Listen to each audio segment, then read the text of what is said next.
I'm going to be introducing Deputy Luke Fratzke, Wabasha County. He's in fraud investigation. Previously, the fraud investigator that I got interested in, because he saved Goodhue County around over $200,000. And I'm wondering, well, how come Wabasha County is saving us money? That's cool. Okay, so, but his name was Mike Levine. Well, then a couple of weeks ago, I thought, gee, I better check and make sure that he's coming. Well, Mike had gone into private enterprise and was no longer with Wabasha. You don't do this without telling me? So, our sheriff, Scott McNorland, gave me Wabasha. I talked to them, and they gave me the phone number of the new deputy. He'd been on the job about a month. And I said, because I'm trained by our deputies, and you can really be sharp. So I called him and I said, hi, do you know that you're speaking at the Cannon Falls Area? Use job description. Yeah. Right. Yeah. And he graciously said, well, agreed, okay. So really said, along with him is his wife, Rachel. Hi. So let's see what I've got here. He will be speaking about his job, what he can do, perhaps let us know how the public can help him. Deputy Fratzke will focus on Human Services Department is dedicated to this program and how he looks at his role as vital in today's society.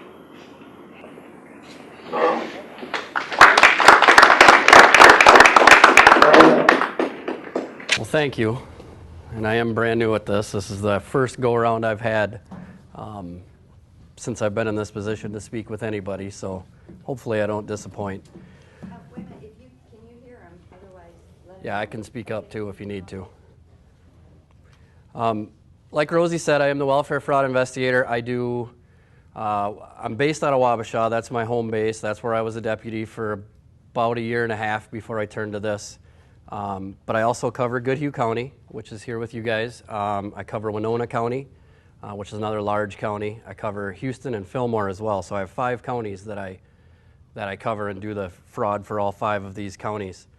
I'll start out, I'll give you a little background on who I am and how I came to this. For 12 years before law enforcement, I was a painter, a house painter. Painted anything and everything you can think of. The job slowed down. State of Minnesota gave me a chance to go back to school for whatever I wanted to, and they would help pay the way through a program that I'll talk about later. And I didn't pick law enforcement at that point. I picked nursing due to available jobs, the fact that Mayo Clinic's right in Rochester, and that's where I was living at the time. And my dad and my brother are both nurses and have been for a lot of years. Seemed like a good idea. It was fine and dandy until I did my clinicals for nursing assistant.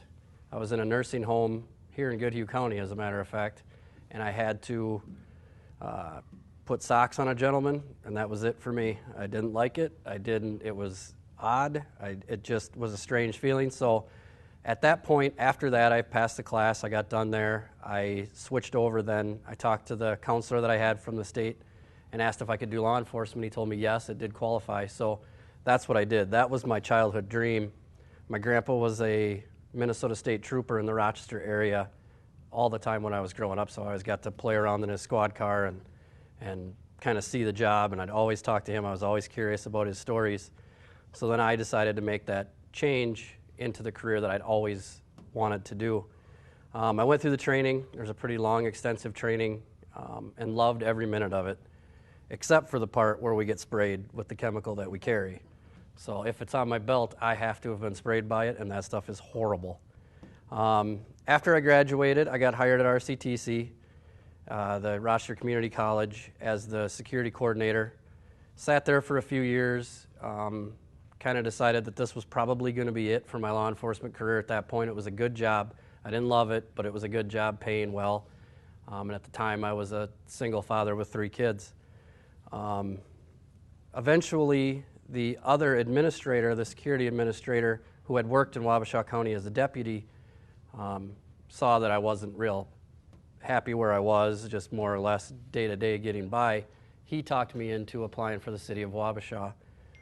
in which case I applied, went through the application process, got an interview, and at that point I had deputies and officers from Wabasha County and Wabasha interviewing me.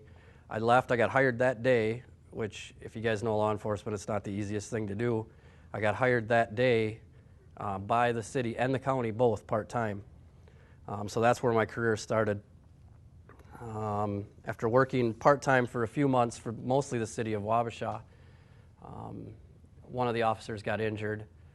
I took his spot on a part-time basis, filling the spot, and at that point I decided to leave RCTC and just throw caution to the wind and hope that maybe there'd be a spot open. And lucky enough, when he came back, there was a spot that opened and I got that spot. I worked there for about 1.5 years as well for the city of Wabasha. After that, 1.5 years later or so, a spot opened up in the county, which after all my training and everything, that's where I wanted to be, was a deputy. I had decided that that was more of something that I liked, the open road, the bigger coverage area. So that's what I wanted to do. I sat many nights listening to the radio, and I'd be in Wabasha City, and I'd hear stuff going on in Mazeppa, way on the opposite side of the county, and I couldn't do much about it. So I wanted to get out and be able to move more throughout the county. So at that point, a spot opened up. I let the sheriff know I was interested, and I got the job. I got very lucky and got in right away.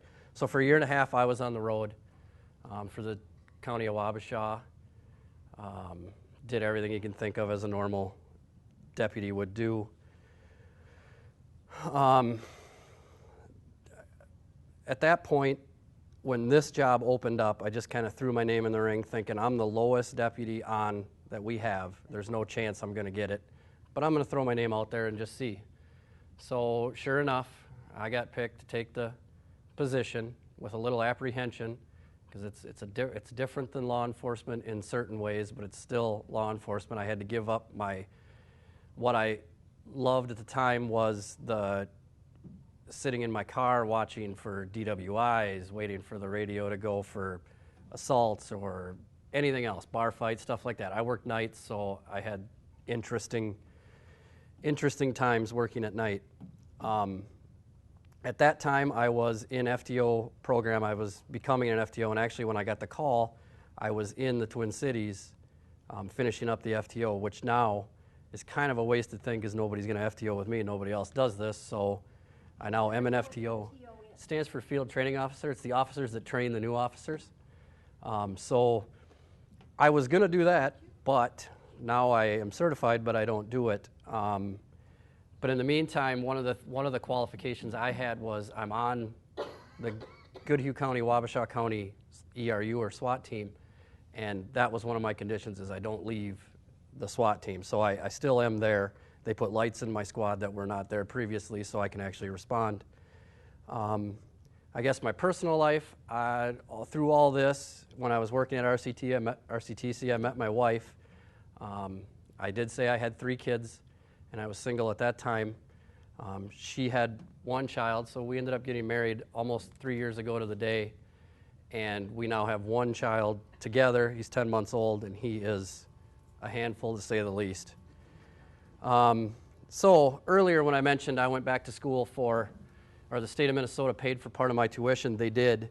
They made it possible. They gave about $10,000 toward my education. I had to get, part of the conditions of this is I had to get papers signed after class to say I was there. I had to maintain a 3.0 GPA, and I had to meet with a counselor monthly or so to discuss my progress. And it is one of the programs that's offered by the state, and I don't know if they offer it anymore. It was only for people who were in positions that kind of lost their job, and as a painter, when the recession hit so bad in 2010 or so, painting jobs were becoming less and less. So I jumped at that chance, and the way I looked at it, the state of Minnesota is giving me free money. They're giving me $10,000 to go back to school that I can use. So the hoops that they had me jump through were absolutely fine. I did everything they asked me for. It's much like the programs that I deal with now. We have certain things that we have to, that people on the program have to meet, and I'll get into that eventually, but the way I looked at it and the way I look at this is I believe people have the right to assistance, but I also believe that the state and the counties have the right to require them to follow all the rules that they set forth, much like a job or whatever. And the rules that I speak of, really the only rules that are in place in our welfare or in human services would be, really, it's just tell the truth. Anything you're asked, just tell them the truth. That's the vast majority of it. You don't want to hide income. You don't want to hide who's in the house. You don't want to hide where you're living. It's just tell the truth. They ask you all the questions. They're really simple. Most of them are yes or no, and if they are a yes, they ask for an explanation. And so basically what happens is a person comes into the office and says they want to apply for assistance.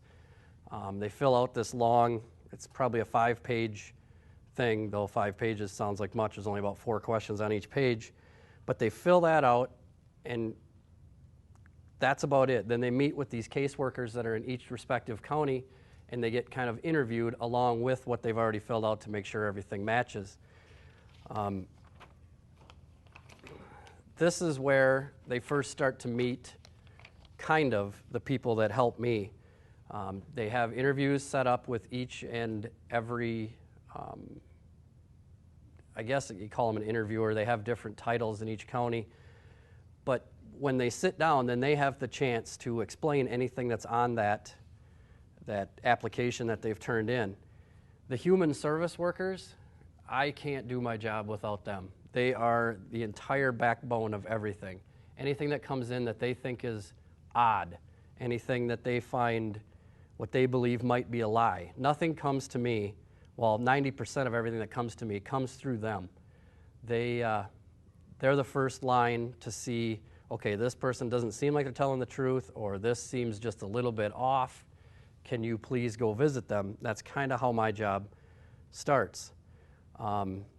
They are, like I said, the first point of contact when people are looking for aid. They get to know these people much better than I do. They have to come in for, at minimum, every 6 months to get recertified. So they've talked to them 3 or 4 times before I ever set foot in even any realm of investigating any of the people that are on programs.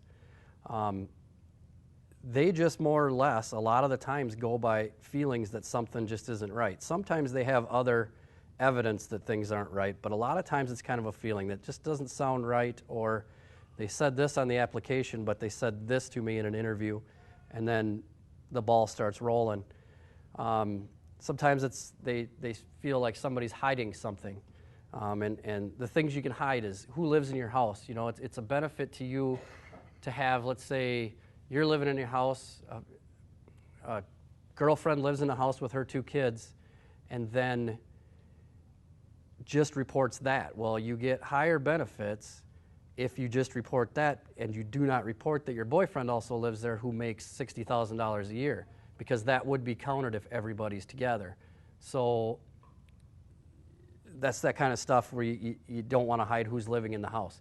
You also don't want to hide a job, or at least a lot of what we deal with, and I saw this in the painting world, is people work for cash a lot, keep it off the books. And that's really hard for us to find. It's not that I can't find it. I know I have my ways to figure out where this income is, but it's hard to find. When a guy goes out, gets a job, painting, makes $500 a month, it's all cash. It's understood from the employer as well as the employee that nothing is ever said about it. That's how they can bring in extra income. And a lot of times what will happen there is bank accounts start to go up, because we have access to bank accounts. We have access to all kinds of stuff. When you get into human services, you open your entire life to us. So we watch bank accounts. Do bank accounts go suddenly from $200 to $400 in a month's time with zero income coming in? How'd that happen? Did somebody give you that money? Are you working on the side? However it works, we watch that amount go up or not go up. And some people never put it in there, and they keep it in their pocket. And harder to find, but they are findable. The other thing we have is that we deal with, and people like to hide, is who has the custody of the kids. Today we deal a lot with 50-50 custody, and that's a hard one, because each parent can get, if both are on assistance of some kind, each parent can get a respective amount for 50% of the children being there. But what happens a lot is parents don't want to say that they have them less than 50. Some of them will have them less than 50 and still collect 50% of the benefits. So you have to try to figure that out, and it can be a pretty sticky situation. If you want some volatile activity, get in between a husband and a wife who are now divorced and start asking about who has the kids, and it can get pretty bad sometimes. Also, where they live. We get a lot of questions about, or we get a lot of applications that say people are homeless. Well, in the middle of December in Goodhue County, who's truly homeless? They're living somewhere. They're not living outside like you normally would see. I mean, I'm sure some people do, but it's not your typical homeless. Somebody's helping them out. So where are they truly living? And again, that's hard to track down, but we have tools again to track them down. But they claim homeless so they can collect and live somewhere else, so somebody else is on assistance a lot of times, doesn't get dinged for having them there. I just recently had one where there was gambling receipts that were unreported in the amount of almost $50,000 worth of money that was unreported. Now, that's kind of a big deal. That's $50,000 that came into somebody who's collecting multiple programs, and hard to find, but again, it's the human services workers. They do an amazing job. They see this, they watch this. They like their jobs, and they do a good job at it. I wouldn't want to try to hide anything on them, that's for sure. Like I said, the bank account consistency, the jumping up and down with no income, and then housing documents as well. We check the assessor's office when we question where people are at. We check mortgages, we check all kinds of stuff to find out whose name is on what and exactly where. And it's easier than you think once you have access, but again, it's ways for us to actually get into some of these lives and to dismantle sometimes what amounts to be lies. What I've learned from human services in this aspect and a lot of things is if it seems too good or too bad to be true, it likely is going to be. We get a lot of, I'll call them sob stories, but some of them are absolutely true and some of them are just exaggerated. You know, we have deaths in families, which can be very hard for people. And I just ran up against one not that long ago where one of the family members passed, yet we still had fraud going on, and I had to be that guy to walk up and deal with them shortly after they're dealing with this. And I feel bad sometimes when I do my job, but again, it's my job to do. But we get a lot of somebody's ill, somebody's sick, somebody's stuff like that anyway, that they'll say that this person is gravely ill or ill to try to get other stuff, you know, the Medicare, Medicaid, and MNsure and stuff like that.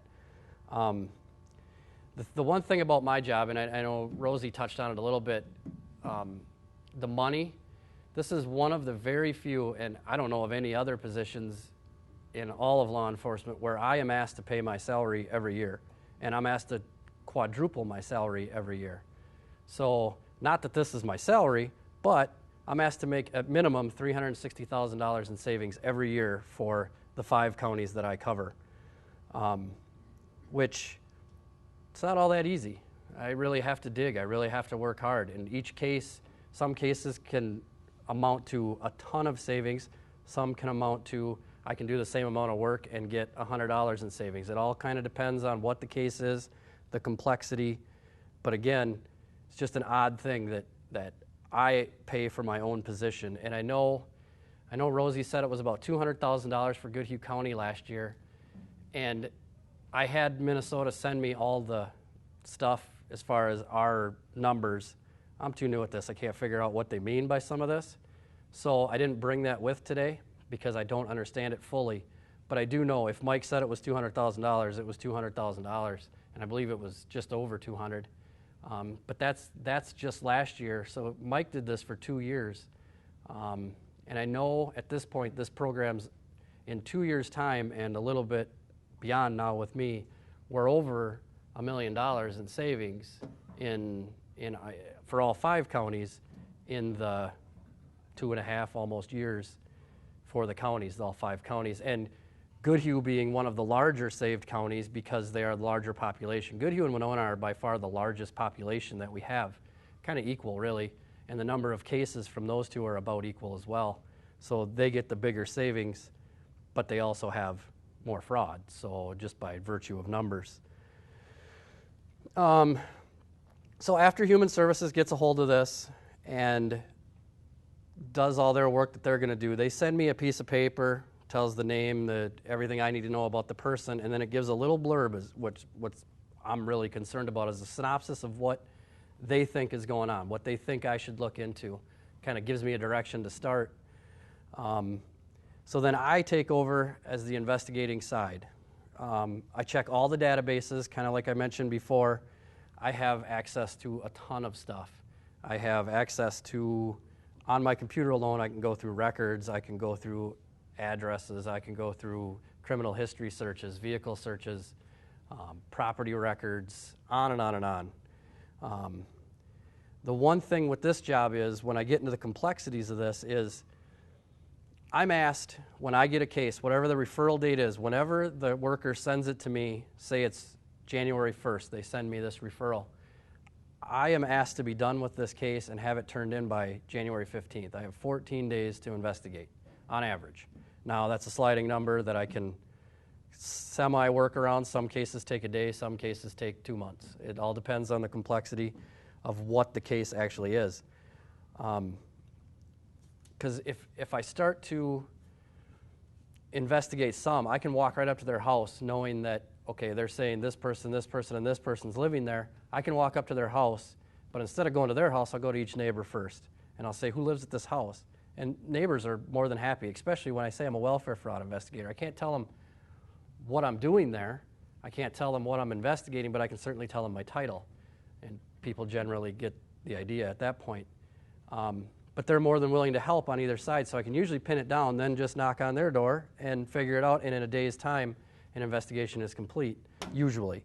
But that's about probably 60% of my cases. The other 40%, I have to dig through bank records. I have to go talk to the neighbors who may or may not be there. I have to talk to family members. I have to go through all these databases and get everything in a row before I ever contact the people, because once I contact the people, I've kind of tipped my hand that I'm looking into you. They have no idea that I'm out there until I tip my hand. And it's best if I can do it without them knowing. Now, if I talk to a neighbor who has a good relationship with them, the neighbor's going to text them before I ever leave the driveway. That happens all the time. I had one yesterday. Talked to the girlfriend. I called the guy literally 2 minutes later. He had already talked to her, knew I was going to call, and answered my call. So I don't work in secret for very long once I actually hit the road. But how I like to do this is I like to check associations. Family is fantastic. I can usually, thanks to certain social media, I can usually decide and figure out who has contact with who and where are they and to what relationship, and then I can figure out who I want to talk to first to pin this down. Employers are fantastic. Most of them never want to lie.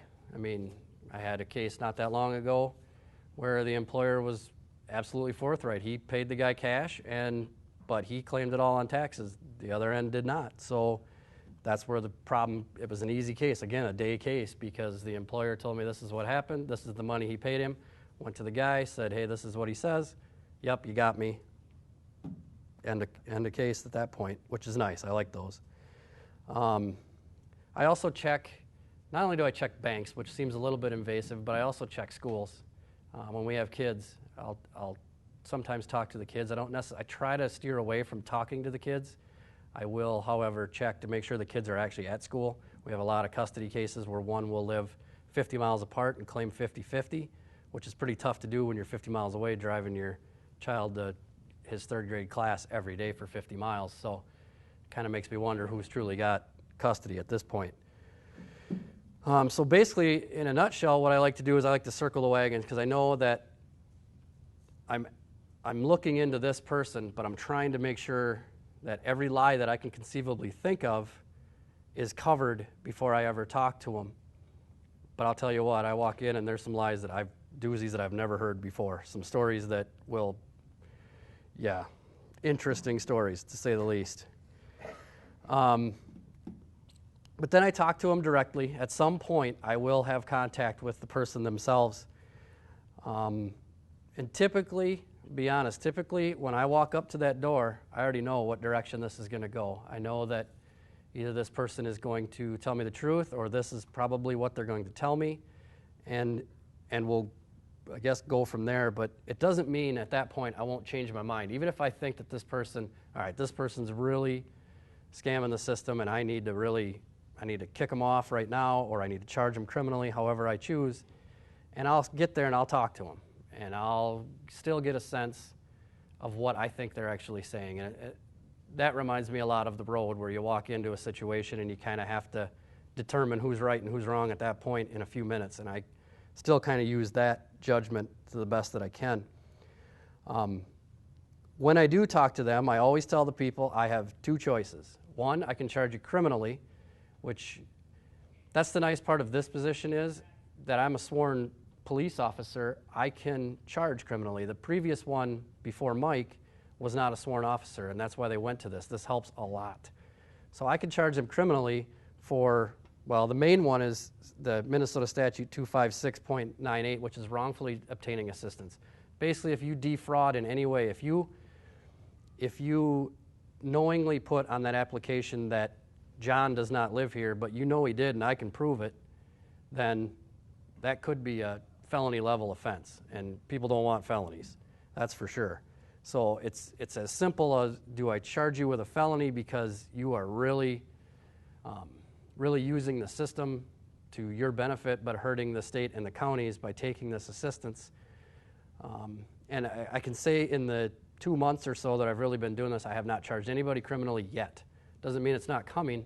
It just means that I'm trying to get comfortable, and that day will come when I decide to start tackling it that way as well. The other avenue that I have is it's a notice of intentional program violation is what the thing is called, and we call it an ADH. What that does is that I go to the person and I say, this is what I think you're doing wrong, and this is why I think you should have to sign this program violation. They have the choice at that point to either talk to a DHS judge. It's kind of like a court, sort of, but it's all telephonic over the phone. They get their chance to plead their case to a judge if they choose. Many times what they choose is to just waive that and call it good, off assistance, and that's that. The first time they do this, the first time they sign an ADH or get found guilty, for lack of a better term, by the DHS judge, they are off for a year. So for 1 year, they cannot collect any type of benefit based on the program that they violated. So if you're on food and food only and you violate, you're off food for a year. It doesn't mean that you can't get MNsure. It doesn't mean that you can't get cash. It just means you can't get food because that's the one you violated. And subsequently for each program, there's a different one. Now, a lot of people are on, say, 3 programs at a time. They're disqualified from all 3 for a year. Now, the second time that they're found guilty, they're off for 2 years, starting from the day that they actually sign the waiver or the court case is over. And the third time that they do it, they're off for a lifetime. They can never come back on assistance, and this is a national thing. It's not just they're off in Minnesota, they're off everywhere. So it's kind of a big deal. Usually, I haven't had too many repeat offenders. I did have one sign off on a lifetime on a couple programs a few weeks ago, but I haven't had too many repeat. Most of them learned that first time and realized that either let's just quit trying to get assistance or we'll do it right the next time. And I always tell them how they need to make it right and basically tell them not to lie and overshare if you need to, but make sure you don't lie and hide anything, because then I'll be back knocking on your door. And I guess I do have which isn't that interesting, but somewhere here.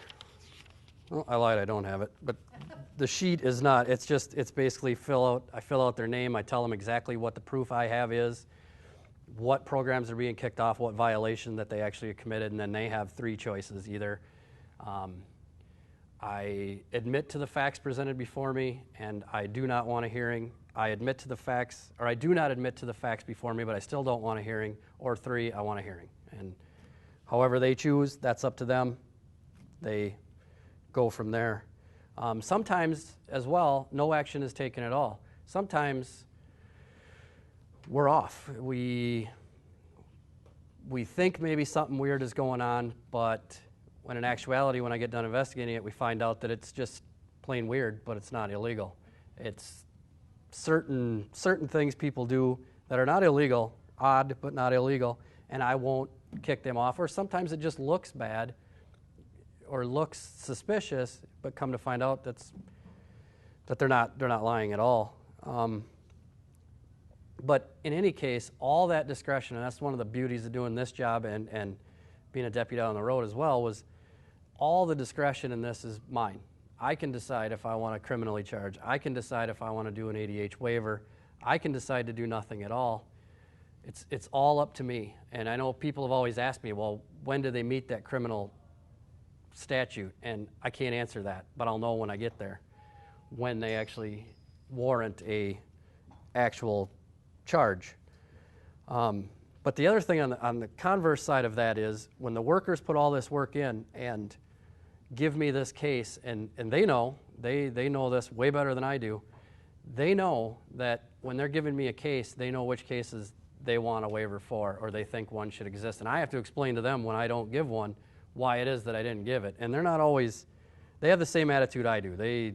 They're as cynical as I am. So they're not real happy when I can't get exactly what they want, but then they understand once I explain it to them. But that doesn't happen very often. 99% of the time, they're right on. But I've had quite a few cases in the 2 months that I've really been doing this. Some interesting ones for sure. I can tell you about one that I had. We have issues with people jumping state because we live on the river. Wisconsin's not far away, so it's easy for people to live one place and say they're another, collect here, and I don't know whether they try to attempt to collect in Wisconsin or not. Our state agencies are not the best in communication, so. But I had a guy who made good money. He was a businessman making darn good money. Owned a business, as a matter of fact, a rather large business. Was a multimillionaire at one point. But now he owned a business under a different family member's name, and that business was doing quite well according to everything I could find. Unfortunately, everything was in someone else's name, so it was hard to track down. This is one of the cases that took me almost all the 2 months of investigating to figure out what was going on. I pulled in after all the investigation and all the checking that I did through the computer that I could do. I pulled in and talked to the neighbor. The neighbor told me that he absolutely was there, which he said he was homeless in a different county in Minnesota. Come to find out, he was living with a family member over in Wisconsin, the same one that owned the company. But basically what it amounted to was he was collecting a few $100s a month just because he wanted to. And it's nothing that he needed. He had gotten it when he was down and out, and whether he needed it then or not, I couldn't tell you. It's hard to decipher what people want to tell you and what's true and what's not true sometimes. But he collected it for about 4 years. And he started to collect it, and he may or may not have needed it for the first few months, but he never gave it up. Even though the guy had thousands of dollars rolling in every single month, he still collected the few $100s that we got. But what I found out through talking with him was the medical was the reason. The gentleman was up there in years, but not old by any means, but he was having a hard time finding insurance, so state of Minnesota would insure him for no cost, and he could get the surgeries that he needed done. So that's really what he was after. He was still taking the other programs, but that's the main thing he was after. And I don't know. it's certainly still, even though he's in fine physical health now and he needed a few different surgeries, it's just, that's the kind of stuff, that's where when I talk about numbers, that's where it starts to add up. Because now the person who gets all that money for 4 years, let's say it was $500 a month, you guys can add that up yourself and figure out that that's the savings that we got, because he now has to pay all that back. And not only does he have to pay that back, but then we deal with medical. And he may very well have to pay back every single surgery that he ever had. So we could be talking hundreds of thousands of dollars from one single case. And that's one of the realms that I don't understand. It goes into a computer. When I give them everything I got, they put it into a computer, come up with some strange number, and that's how I know how much I saved. I haven't seen yet the number on it. That'll be coming shortly, I'm sure, but that's how the numbers add up. Each case that I get, if an ADH waiver is signed, it's basically a few thousand, $2,000 to me and to my cause, because that takes care of them for 1 year, so they automatically give a $2,000 deal to my coffer. Plus, all these people that get kicked off have to pay back everything that I've caught them with. So if they've done it for a number of years, it goes all the way back to there. If it's a brand new application, then it only goes back for that 1 month. But either way, the state, in theory, will get their money. Now, do they truly get their money? I don't know. That's beyond me, and I'm guessing probably not. Another one that I ran into, and again, this one kind of ticked me off, but ended up wasn't much I could do. So a person owns, and I'll pick on farmers because it seems to be the easiest way to do it, is a person owns a large chunk of land and a farm sits on it. We're talking about $1 million at minimum worth of just property, not to include the outbuildings and everything else, but you have $1 million in just the land. Now, you can collect food, because what happens is, and medical, food and medical usually is what can be touched on this. You get you can collect, no matter what you're worth, no matter what your land is worth, it has no bearing whatsoever on the food program or on the medical program, only what you're bringing in. And what happens with, and again, that's why I say I hate to pick on farmers, but it's the easiest one to show the example. Every farmer who knows what he's doing knows that he's never going to make a profit. Whether he truly makes a profit, whether he pays it out himself, however it works, no farmer is ever going to show a profit. So as long as you're showing zero income, and regardless if you own 500 acres worth $1 million, you can still collect food and you can still get medical. And it happens a lot. And it makes me angry, because I know that this person or these people that do this have plenty of income to cover this. But because of the way the rules are set up, they're just fine to do it. And I can't do anything about it.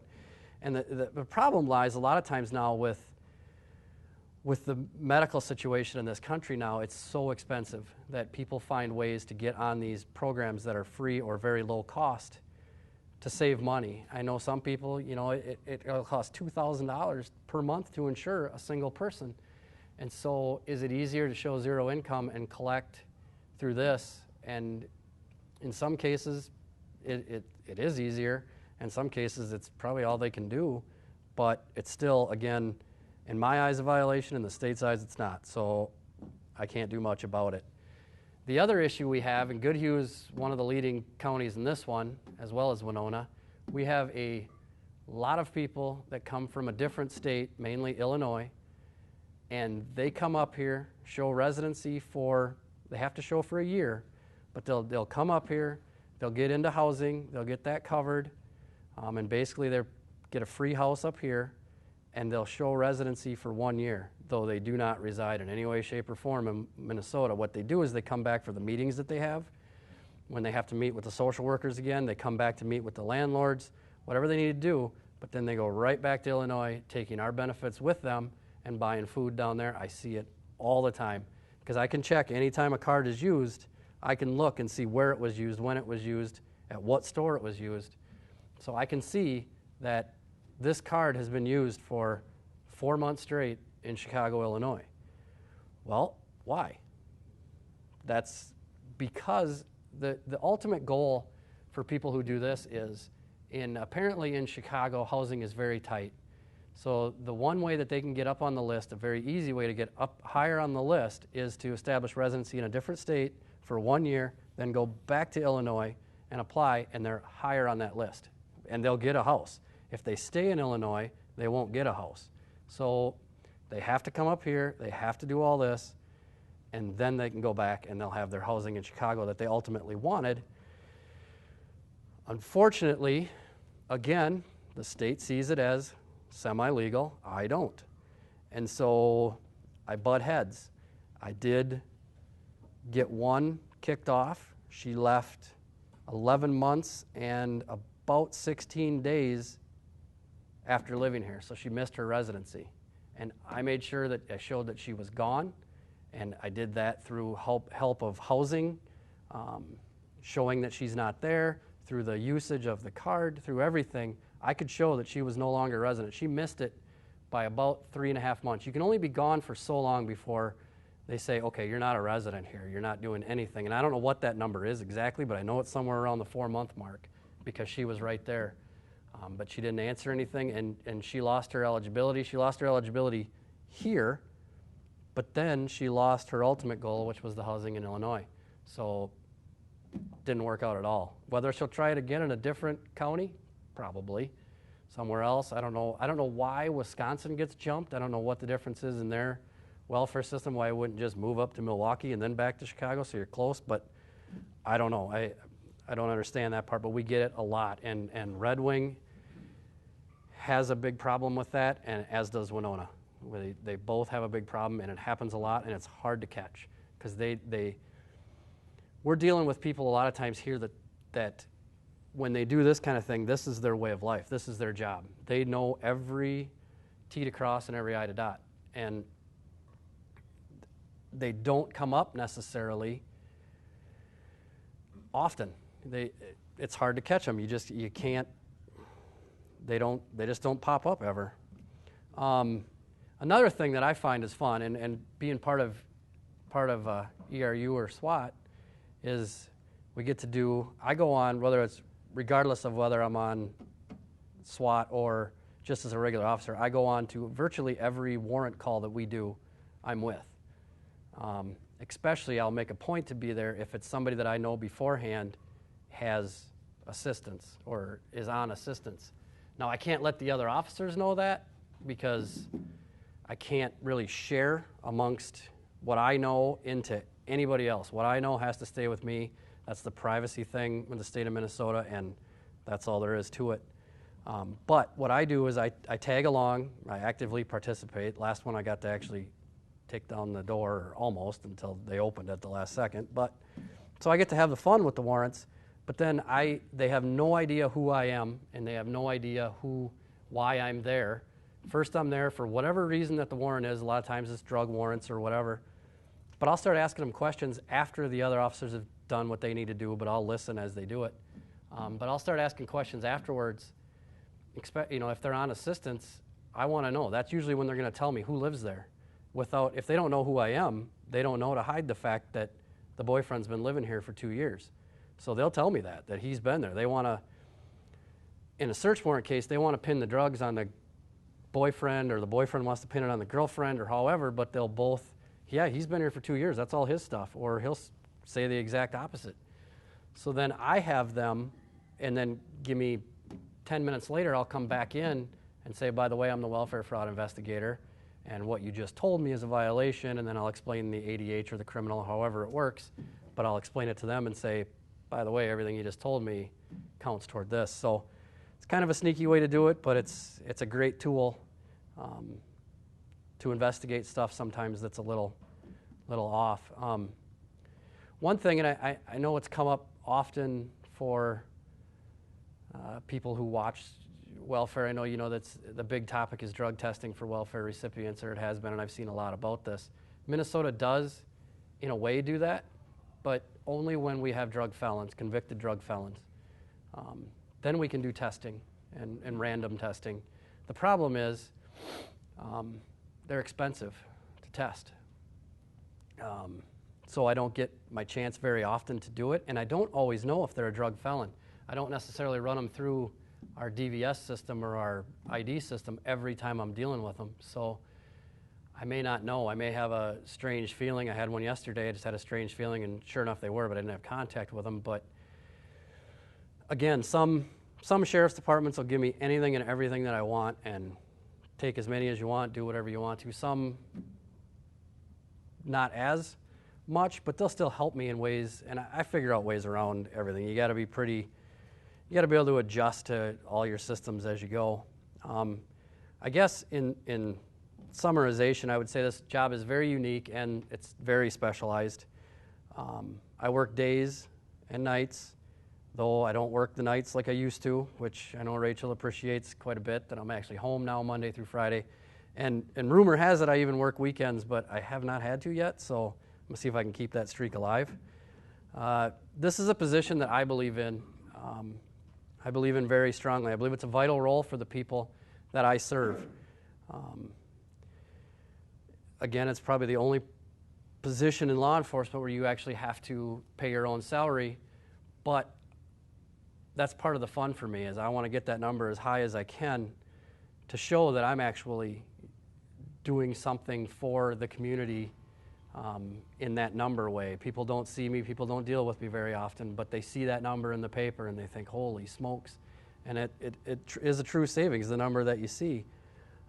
This position's growing. It's to the point where one of me is almost not enough.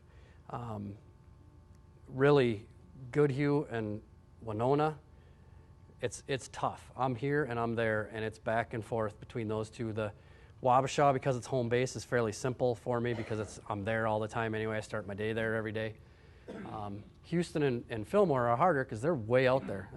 That can be a 2-hour drive for me to get there, especially if I was over here in Kenyon and had to go somewhere in Caledonia. That's a long haul. But I do it sometimes. But again, it's a growing position, and it's getting more and more to where the point of, at some day, and maybe, who knows when, they'll think of maybe a second person and kind of divide it in half, and however that works, but that's not up to me. I have nothing to do with the decisions on that side. But the way I look at it, until that day comes, I'll continue to work as hard as I possibly can, along with social services, to continue to try to show my worth and this position's worth in the communities that I serve in all of the counties. Because I believe that tax dollars are being spent, and taxes are very important. We pay enough in taxes, and we don't need to waste them on stuff like this. So yeah, I just want to make sure that the tax dollars are used in the correct way and not used fraudulently by undeserving people. So that's pretty much what I have. If you guys have questions, I'm more than open. Yes, sir. What percentage or proportion of the people who receive assistance do you think are trying to defraud the system? It's not a very high number, surprisingly enough. Because the thing is, when it comes to me, there's already suspected fraud. So I don't see, there could be 100 cases sitting in front of them and only 5 will come my way because they suspect the fraud already. Of the ones that come to me, 90% are going to be fraudulent in some way, shape, or form. But overall, I would say it's probably between 10 and 20%, which is pretty high, but it's not as high as one would think anyway. I mean, I think most people are doing what they're supposed to. You know, we have a difference too between fraudulently doing something and not understanding what you're doing. And I run into that a lot too, because there's a lot of strange questions on these questionnaires that they fill out that could be answered a couple different ways, and some people aren't exactly sure how to fill it out. So their mistake there is not asking for clarification before they fill it out. What they do is they fill it out and cross their fingers that was the right answer and that's what they meant. But some people aren't trying to scam the system at all when they come to me. Some people are just confused about what they can do, and that's where my discretion comes in. Certainly they still have to, if it was something that, even a mistake, if they got overpaid, they're still going to pay it back. I have no ifs, ands, or buts about that, but whether or not they get sanctioned is a different story. So that's kind of where I sit on that. Yeah. I realize you're new in the job. Certainly. And you're not responsible. This is probably Hennepin County. But sometime back here, and on a statewide level and probably a national level, we had Lord and Lady Chisholm. Oh, yeah. And big house on Lake Minnetonka, yacht on the lake and another one on the Pacific Ocean, I think, or Atlantic. And very high-profile people. And then they're collecting welfare from Hennepin County. Over 100,000, I think it was, plus Florida. How can something this gross slip through the cracks? Well, I think that one absolutely slipped through the cracks because DHS is so overrun at times, and I can thank them for getting law enforcement involved in this position, because around that time there wasn't law enforcement involved. It was just basically just a human services worker who was not sworn, did not have the power to arrest, did not have that kind of stuff. It started to integrate after that when Minnesota got extremely ticked of how could this happen? And that's why. Now, I'm not perfect, I'm not going to get everybody, and some people will slip through the cracks. But again, it's the collecting in Florida and Minnesota is the state agencies not communicating well enough to understand. We need like a national database, which is starting to pop up because I get calls all the time from different states about a person that's been disqualified and they want to know why. So it's starting to happen. But again, they don't integrate and they don't talk like they should. But again, it depends on the programs they're on, and I don't remember exactly what programs they were on. But food program, assets don't matter. You can own a yacht, and it doesn't matter. If you show zero income, that doesn't matter. But as soon as you take cash, every asset that you own, I have to know about and what that value of that asset is. And that counts against what you can get for cash. Cash is a hard program to get on. You really got to jump through every hoop. And when you do get on, you better make sure you're telling the truth, because it's pretty easy to find the red flags in that one. But I don't know if they were getting cash, if they were getting food, exactly what they were getting. But that's kind of how it works. And that's kind of what I was talking about with the owning the land. It's the same kind of thing like that, where you can own as much as you want to, and you can be worth $1 million on paper with the land that you sit on, and you can still collect food stamps. And this one, they were probably professional con artists. yes, absolutely. And working various schemes in addition to this. Yeah. And it was cash assistance, I think, from him. Yeah, I think it was. And it shouldn't fall through the cracks, but sometimes it does. And it's nice to see when something like that does fall through, that it gets that much attention, to put it back on us to say, all right, what happened? Well, not really sure how this fell through the cracks, but the truth is we need to crack down on this harder. And it's better for my job when, as long as it's not my county, that it happens in. So. Well, then your other comment on the situation with Chicago and coming up here, I often wondered, and I think you probably answered it, we show these debit cards being used, for example, for several months in California or Hawaii. Yes. And it looks from where I sit as a terrible abuse that they aren't residents of Minnesota or Absolutely. whatever county. I agree with you, and that's why I try to enforce that as hard as I can, because I agree. That's not right. Unfortunately, the way the state spells it out for you says they can do this. You can go back and, you hear every excuse in the world. I've had people tell me that they go down to just drive to Chicago for a day to buy their groceries and come back. Now, how ridiculous is that? Because it's cheaper down there. Well, okay. But you'll go down and visit grandma down there for 2 months. I can't disprove that that's what they were doing. That's the issue. I can disprove if you're working down there. That's pretty simple to come across. If you own or rent a house down there in your name, I can take care of that pretty quickly. But if you're down there living with grandma in her house and it's unreported, I have no idea. And if you're down there, I'm just visiting grandma because she has bad health, that can happen. And that's how people figure it out. But it is aggravating. It's one of the things that really aggravates me. Anybody else? Okay. I can't remember if it was Channel 5 or Channel 9, they did a story on that several years ago, and they were talking about where all the benefits Minnesota benefits are being paid. And there were people in the U.S. Virgin Islands, Hawaii, Guam, and then, of course, your big threes like Gary, Indiana, Detroit, Chicago, and stuff like that. Absolutely. No, it happens a lot. And there's the cases I know of, but I know there's other cases too that are sitting there that I can't that I never even see. And it is aggravating. It's easy, like I said, it's easier for me in Wabasha because I sit in the office with all the other officers and the deputies, so I see them on a regular basis, and they can fill me in and say, hey, maybe you should just check this one out, and that's what I'll do. And I know quite a few through ERU here in Goodhue as well, and a lot of the officers were not aware that I really even existed or that the position necessarily what it was and how they could push something onto me, whether it be email or formally or however, or even call me or text me and say, hey, this was an odd situation, can you look into it?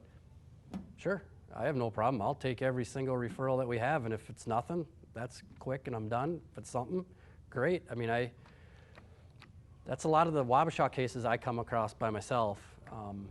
Not that the social services don't do it, but that's a lot of what I do is I find it through the law enforcement there because I have such a close relationship with all of them there. So, but yeah, the other counties trying to let the deputies and the officers know that I exist, or at least know that this is what I do. But it's not an easy thing to catch them and to tell them and talk to them. So. Yeah. Is the EBT card a national card? I thought it was a state card. It's funded by the state, but it can be used anywhere. And SNAP is the same then? National? That's the same. The EBT card that's their debit card for SNAP, which is the food program, the supplemental nutrition something. That's the food that gets loaded on there, that money, and it can only be used for food. But that same card also gets loaded with the cash if somebody's on that program. So, and I don't know, I can't remember what the max number is, $800 a month that they can get in cash, and Lord knows how much they can get in food. I've seen as high as $700, but Let me go buy liquor with it, but you hear a lot of stuff. Who investigates or tracks the EBT card usage? me. I try. The state does it. The state does it on their level. I have a guy who's above me that runs the entire state, but there's only, I want to say there's maybe 20 fraud investigators in welfare fraud investigators anyway in the state of Minnesota, and you can imagine we have I don't know how many counties, but it's a lot. And so a guy like me covers 5. Olmsted County has 2 to themselves, which still isn't probably enough, but they have 2 in Olmsted County. I know Mankato area has 1, and they get other counties as well. So a lot of times a guy like me will be doing 5, another one will be doing 5 on the western side of the state or the northern side, and I don't know that every county even has that position, has the funding, because the way my position is split up, it's equally 5 ways funded by every county. So every county pays whatever amount that it is to hire me. Kind of my next question, are you a state employee or a county employee? I might have missed it, but... I'm a county employee of Wabasha. And then assigned to the state then? Nope, I'm still assigned to Wabasha. I still am a fully sworn deputy in Wabasha. But then through the agreement between the 5 counties, they share my services. It's like a task force then. Kind of, yeah, except it's my own one-man task force. But, Wow. but yeah. You get a company car? Yeah, I do. Good for you. Yeah, I get that. At least I get a nice Durango to drive around. So. Can you fly first class? I haven't tried, but I'll try. Yep, exactly. Yep, that's exactly it. Well, thank you guys very much.